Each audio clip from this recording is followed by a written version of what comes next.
Hi everybody, I am here to do my Q&A video about a plant-based diet. So let's get into the first question.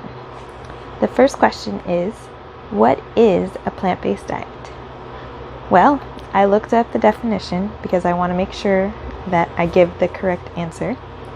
A plant-based diet is defined as a diet based on foods derived from whole grains, nuts, seeds, legumes, and fruits. This excludes meat and animal products. Question number 2. What are the health benefits? Definitely one of the health benefits when transitioning to an irregular diet to a plant-based diet is weight loss. That's one of the things that you'll see right away is you'll lose a few pounds, definitely. And it helps you maintain a healthy weight. So when you make a change to a plant-based diet, you'll notice that you lose weight, but then at some point you stop losing weight. And that usually means that weight is good for your body type.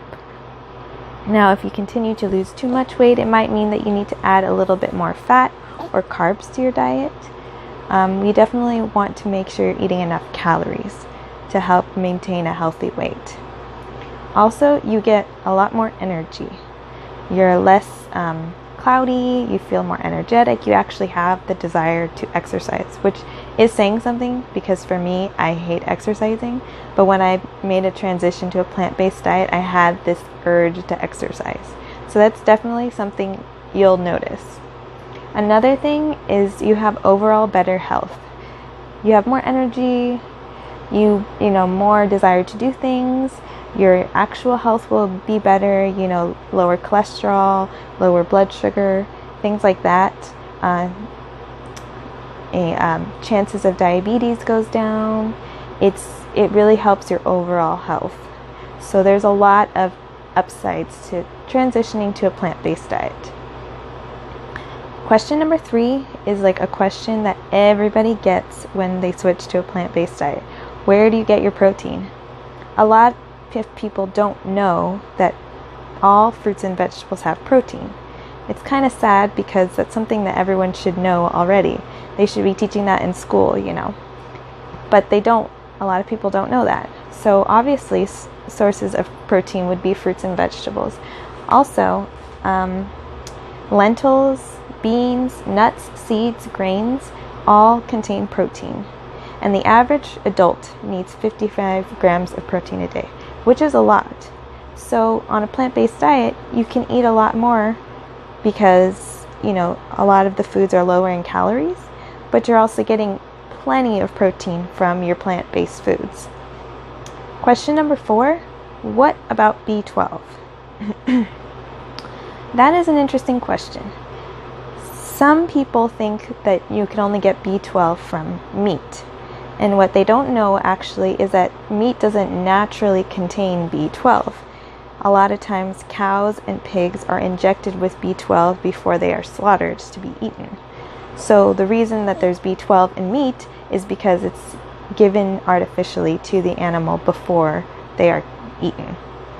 So natural sources of B12 would be things like spirulina, chlorella, mushrooms, tempeh, seaweed, and nutritional yeast. Obviously, nutritional yeast is not a natural product, but it does contain B12. A lot of dishes you can use nutritional yeast in is like things that you want to taste like a little cheesy, cheese sauces, that kind of thing. You can include a nutritional yeast. It doesn't have a very strong flavor, so you can put it on pretty much anything. So there's your source of B12. A lot of those things like mushrooms is a natural source of B12. If you don't like spirulina, you don't have to eat that. You could just substitute B12 for a multivitamin if you need to. They're usually really high, like 1,000 milligrams, which you don't need that much every day. So I usually take my B12 supplement once a week, if that. I really don't have to take it that often. Question number 5 says, I went on a plant-based diet and I felt worse. Why is that? That is a good question. When you make the transition to a plant-based diet, sometimes what happens is you you're flushing a lot of chemicals and bad stuff out of your system, which can be a little, I don't know the word to explain it, but it can make you feel a little like blah, because you have like a lifetime worth of bad chemicals and buildup in your system that has to be, cleaned out. And it could take a good month or so before that happens. So a lot of times when people make a change to a plant-based diet, they feel bad, and so they give up before that passes, because usually once that time passes, a few months or so when you're not feeling so great, after that you feel really great. You just have to get over the hump of cleansing and detoxing your body. And to help with that, I recommend drinking lemon water. That's very good at detoxing your body. So, you just have to give it a chance. You can't give up too quickly, otherwise you won't get the results that you're looking for. So really give it a chance, and just maybe make a slow transition, maybe only starting to cut small things at a time out of your diet, like maybe just cutting dairy for a few weeks, and then next few weeks cut out something else, and then the next few weeks cut out something else. That way it's not such a shock to your body, and you can take the time it needs to adjust to this new diet. And how do I get started is question number 6. Like I said, you can start out by, cutting out certain things. Maybe just start cutting out dairy, and then eventually cutting out other animal products, and then eventually cutting out meat, and then slowly making that transition. If you want to do it that way, that's totally fine. The whole point of this whole thing is just to lead a healthy life. Sometimes it takes a little longer than other people. That's totally fine. The fact is that you're getting started, and that's the most important thing.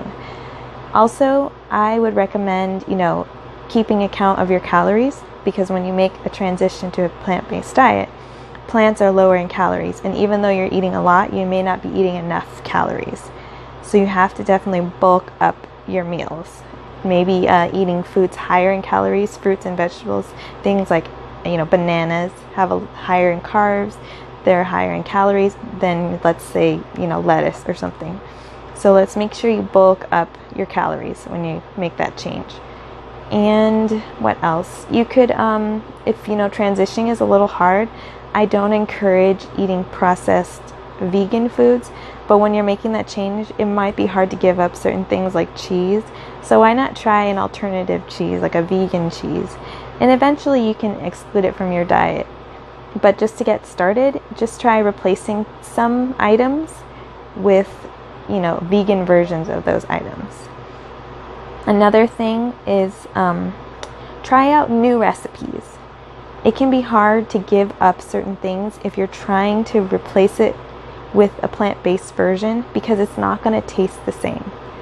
Sometimes it's going to taste totally different. It's not going to taste as good. And the problem is, if you can't have that thing the way you like it, you're going to want to give up. And that's a difficult change you're making. So why not try some new recipes instead of just trying to veganize or plant-based versions of your favorite dishes? The next question is, what do I do if I have a slip-up? Obviously, this is going to happen when you make a change. You're going to have times when you are really craving something that is not plant-based, and you kind of give in to that craving. That happens. It's happened to me plenty of times. My big craving has always been ice cream. And sometimes, I would give in to that craving. And eventually, I stopped having that craving by replacing it with, I tried, plant vegan ice creams. And eventually, I didn't have that craving ever. Once I, made the full transition to a plant-based diet, I ended up not having that craving because the excess amount of fruit that I was eating, I was getting plenty of sweetness in my day that I didn't really crave anything like that, like chocolate or ice cream. Which is shocking because I'm a huge chocoholic usually. And I was totally fine with not having chocolate every day once I made the transition. So that is an upside, if you have a really bad craving for things like chocolate, eventually that goes away. And if it doesn't, there are plenty of chocolates that you can try that are vegan, or, we can replace that craving until you don't crave it anymore. And you know, everyone has slip-ups, and that's totally like fine. We're human, we make mistakes. This isn't supposed to be like you're not being graded about how well you are plant-based. There are people out there that are going to point out like, oh, I thought you were vegan, or oh, I thought you were plant-based, you're not supposed to be eating that. And then we feel like embarrassed or guilty. But everyone, you know, does this their own pace, their own way. So no one is judging you in the community. You know, if someone is judging you, just don't listen to them. Do what you have to do what you think is best. You know, it may take time for you to transition and give up some of those things that you really crave, but that is okay. As long as you're trying to live a healthier life, that's all that matters, really. At least in my book, that's all that should matter, you know. And question number 8, how do I explain to my family this change that I'm making? That one is hard, especially if it's food is connected with culture. You know, families that get together over meals, or families that, you know, show that they love you by making food for you, all your favorite dishes. And when you have to tell them like, oh, I can't have that anymore because I'm on a plant-based diet, it can be a bit difficult to explain, you know. I know I had a hard time explaining to my parents about my changing to a plant-based diet, not because of culture, just because, you know, they wanted to make sure that I was still healthy. The best thing to do is, if your family is willing to listen, do some research and, you know, explain to them scientifically how this is going to be healthy for you. Not so much to make them feel bad about how they eat, but just say like, I want to do this for health reasons. I've noticed, you know, I haven't been feeling that great, and I kind of just want to do something healthy for myself, and this is why I've chosen to make this change. And, you know, I know you're worried about my protein or my iron or whatever, but, you know, I did a lot of research and this is what I found. Explain it to them and be like, and just be confident in your decision. As long as you are healthy, that's all your family really cares about. And if they do give you a hard time, that's what family does sometimes. They give you a hard time about things. You kind of just have to let it roll off your shoulder and stick with what you think is best for your health. So, that is my advice. And question number 9, isn't it expensive being on a plant-based diet? That all depends on what you're purchasing. When you first transition to a plant-based diet, some people like to do things like faux meat or faux cheese and stuff like that, and those tend to be on the pricier side. Like, for instance, you could get like shredded cheese at the store, regular cheese for like $2 something, but then when you're making a transition, shredded vegan cheese can be as much as like $4, which is twice as much what you would pay for regular cheese. But that's why I don't always encourage doing faux meat or faux cheese or anything, because it can be expensive. If you want to do that to help with the transition, that's fine. Eventually the expenses will go down once you are more comfortable with the plant-based diet and eating more plant-based foods and less processed foods. Processed foods are where it gets expensive. You know, vegan hamburgers, vegan cheese, vegan, you know, veganized processed foods can be kind of expensive. If you want the expenses to go down, add more fruits and vegetables to your diet, less processed foods. That way it'll help with the price. You know, fruits, produce tends to be on the cheaper side. And if you're worried about like buying organic fruit, it's usually only at most $1 more, hardly ever that much more. It's usually just a few cents more, and it just means that there is less chemicals on your produce. Things like, look up the Dirty Dozen. It shows a list of foods that are very commonly have a lot of chemicals on them, a lot of pesticides and things like that, and those are the ones that you definitely want to get organic. Or, you know, you could do like one of those vegetable washes, but I don't like doing that, so I rather get them organic and I pay a little extra for it. I'm totally fine with that. If you can't find certain foods organic, it might be that it's out of season. And that's another thing that you should remember when shopping for produce, is always buy produce that's in season. And the way to know that it's in season is if it's really cheap, and it's usually really expensive throughout the year, then you know that that fruit is in season. Like for instance, berries, berries are summertime fruit, and you know that those berries are not in season anymore when the prices start to go up after summer. Like they might be like $1, as low as $1, and that just means they have like an abundance of this fruit. So it's obviously in season. It's only $1 or like $2. Okay, then get it then and like stock up while it's in season, because it's going to go up in price later on, and that just means that it's not in season anymore. And so they're going to charge you extra. And a lot of times you won't be able to find those fruits organic because they're no longer in season. So just keep that in mind when buying produce. Always buy produce that's in season. Do your research, find out what's in season, buy those items, because they'll tend to be least expensive during their season. So that is one way to do it. There might be a few items that are pricey, but they're like items that last you a while. Like let's say you want to buy some hemp seeds. Hemp seeds are really small, so even if it's a little expensive, it lasts you a while, and things like, things like powders, you tend to only need to use a teaspoon or a tablespoon. So even though it might be on the expensive side, you get a lot of use out of it. Like I said, buy things that are in season, or, maybe shop around and see where you can get it for cheaper. Some stores have like maple syrup really expensive, or some stores have it a little bit cheaper. Just go to where you can get the best deal.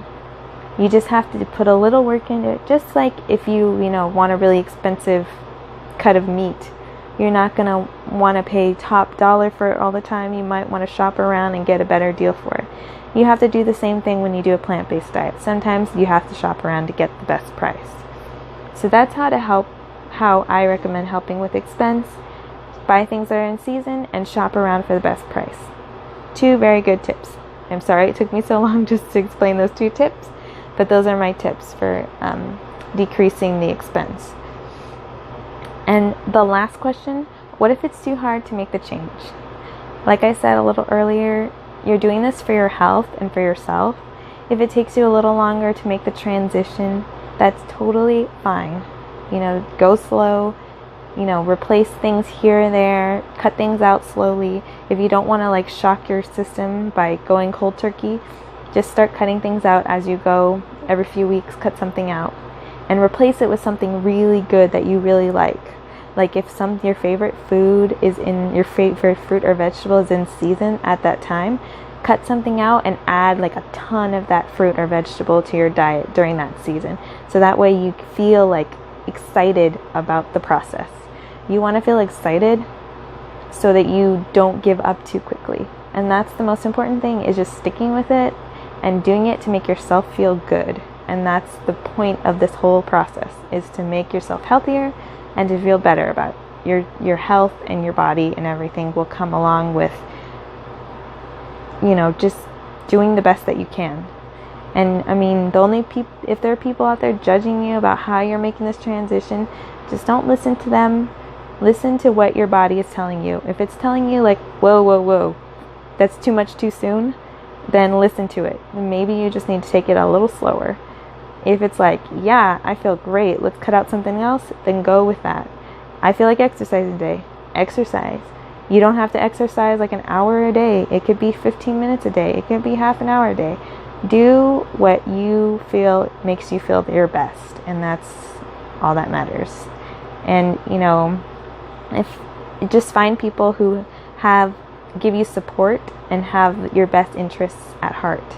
Don't listen to people who just want to criticize you. Be around positive people who want to see you happy and healthy, and that will help you with your transition. That's pretty much all I can say about that. I mean, it's a hard change to make, but it's totally worth it in the end if you're feeling like your best self. So just stick with it, and you will enjoy the benefits. You'll feel a lot better physically and mentally. You'll be feeling good about yourself, and you'll be feeling good about your choices. We all make mistakes, so don't judge yourself too harshly. Just pick yourself up and start again the next day. There's really no one rule to make this change. It's all about better health, better life. So just do what makes you feel good. And if you guys ever have any other questions, I will love to answer them. So you can either leave them in the comments, or I'm on Instagram. You can leave some questions on Instagram, and I'll totally do another video to help answer other questions. But that is all I got this time around. So I think I will see you guys next video. See ya.